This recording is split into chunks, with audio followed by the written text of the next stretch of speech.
Sa oras na makontrol mo ang libog mo, marirealize mo 90% ng mga babae ay boring pala. This video will open your mind kung paano mo tingnan ang lust at ang mga babae, kung paanong nawawalan sila ng spark sa paningin mo, hindi dahil may mali sa kanila, kundi dahil nagising ka na. Malalaman mo rito kung paano ka niloloko ng sarili mong pagnanasa at kung paano ka ginagawang alipin nito para maghabol, magpakatanga at mag-aksaya ng oras. At kapag naintindihan mo ito, naisalba mo na rin ang sarili mo sa pinakamatinding problema na halos lahat ng lalaki ay lulong. Kaya kung gusto mo ng mga ganitong content na hindi kayang sabihin sa iyo ng iba, mag-subscribe ka na dahil hindi ito para sa mahihina. Didiretsahin na kita lakan. Hindi mo sila gusto dahil special sila. Gusto mo sila dahil gusto mo silang tirahin. Ganun kasimple. Because lust creates illusion of value. Dahil kapag mataas ang libog mo, kahit simpleng babae lang dyan, nagiging maganda, nagiging interesting, at nagiging worth chasing. Ngunit kapag tinanggal mo yung lust, biglang mapapansin mo, wala naman palang substance. Hindi sila nagbago, nagising ka lang talaga. Naunawaan mo yan. Ilang beses ka na bang naghabol ng babae, tapos after mo makuha, biglang nawalan ka ng gana? Alam mo kung bakit? Dahil hindi siya ang gusto mo talaga. Last mo lang ang may gusto. At delikado yan. Dahil habang kontrolado ka ng lust, madali ka ring manipulahin.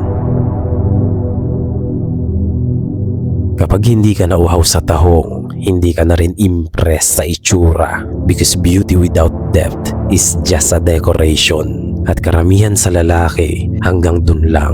Walang direksyon, walang substance, walang purpose. Ngunit dati, hindi mo yan napapansin dahil ang focus mo lang ay kung paano mo siya makukuha, hindi ba? Ngunit ngayon iba na. Mas importante na sa iyo kung may ambag ba ito sa buhay mo at may value ba ito beyond sa katawan lang. Dahil kapag may disiplina kang lalaki, hindi ka na madaling mauto ng panlabas. At dito nagsisimula yung problema. Dahil bigla mong marirealize, konti lang pala talaga ang mga babaeng may totoong value.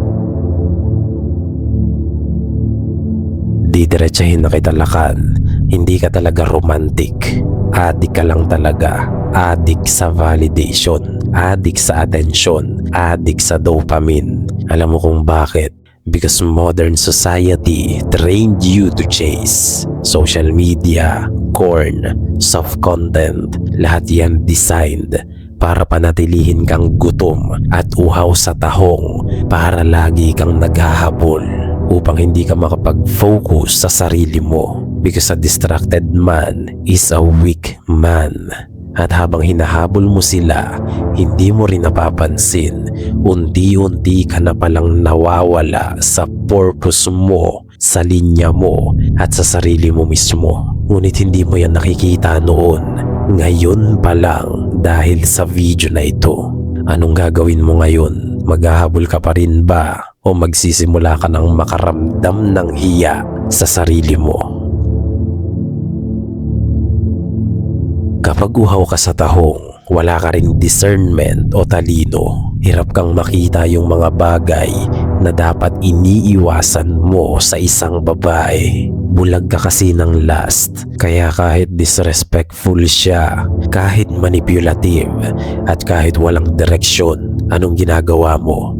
Tinotolerate mo. Bakit? Dahil gusto mo siyang tirahin. Ganun ka kahina dati, ganun ka ka-cheap na lalaki. At kapag natira mo nga sila, akala mo achievement na yun. Tanga. Nag-aksaya ka lang ng oras, resources at effort para sa 5 minutong kasiyahan na pagkalipas, kapag nahimasmasan ka na sa libog mo, babalik ka na ulit sa realidad mong masalimuot. Eh kung lahat ng energy, oras at resources na inilaan mo sa paghahabol sa babaeng yun ay inilaan mo na lang sa pag-build ng buhay na gusto mo, may naging totoong achievement ka pa sana. Kaso hindi mo nare-realize yan dahil kontrolado ka pa ng last. Ngunit kapag ikaw na ang may control dito, biglang lumilinaw lahat.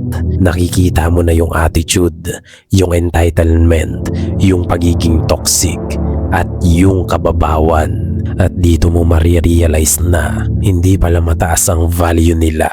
Mababa lang ang control mo sa pagnanasa mo. At delikado ito dahil kung hindi mo kayang kontrolin ang sarili mo, may ibang magkokontrol sa'yo.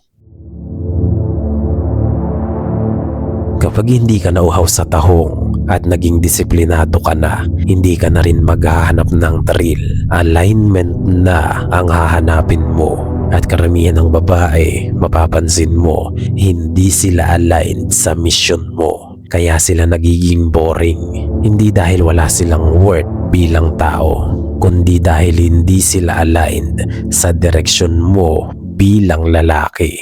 Because a man with purpose doesn't chase pleasure, he filters. Nasusundan mo ba yan? Kung lahat ng babae ay interesting pa rin sa'yo, baka wala ka pang direksyon. At kung wala kang direksyon, kahit sino dyan, kahit mga pakangkang at bayaran, pwede kang hilahin pababa. Makinig ka. Kapag hindi ka na-controlled ng libog mo, bigla mo rin mararamdaman yung emptiness o kababawan ng mga usapan o conversation na ginagawa mo para dumiskarte sa babaeng gusto mong tirahin. Small talks, attention seeking, validation games, paulit-ulit, walang depth, walang lalim, walang makabuluhang challenge, at walang totoong growth. At dito ka mapapaisip ng, ito na ba yun?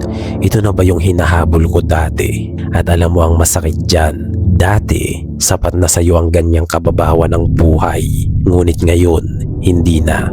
Dahil nag-level up ka na at hindi lahat kayang sumabay sa'yo. Ito yung pinakaayaw marinig ng karamihan. Kapag naging disiplinado ka sa libog mo, liliit din ang mundo mo. Konti na lang ang mga babaeng papasa sa'yo at konti na lang ang magiging interesting sa pananaw mo. Hindi dahil kulang sila sa ganda, kundi dahil iba na ang hinahanap mo sa babae. Hindi ka na lang nakabase sa itsura, tumitingin ka na sa totoong value at sa lalim ng pagkatao. At oo, magiging mas tahimik ang buhay mo dyan. Mas konti na ang kausap, hindi gaya dati. Ngunit mas konti na lang din ang distractions mo ngayon. Dahil tandaan mo ito, silence is the price of clarity. At clarity ang magbibigay sa'yo ng kapangyarihan. Ngayon, tatanungin kita, gusto mo ba ng ingay o gusto mo ng tunay na direksyon? Gusto mo pa rin ba ng maraming babae o gusto mo nang magkaroon ng totoong kontrol sa sarili mo? Anong gagawin mo ngayon, Lakan? Gayunpaman, marami nga ang makakapakinig, ngunit iilan lang ang makakaunawa. Hanggang sa muli, Lakan.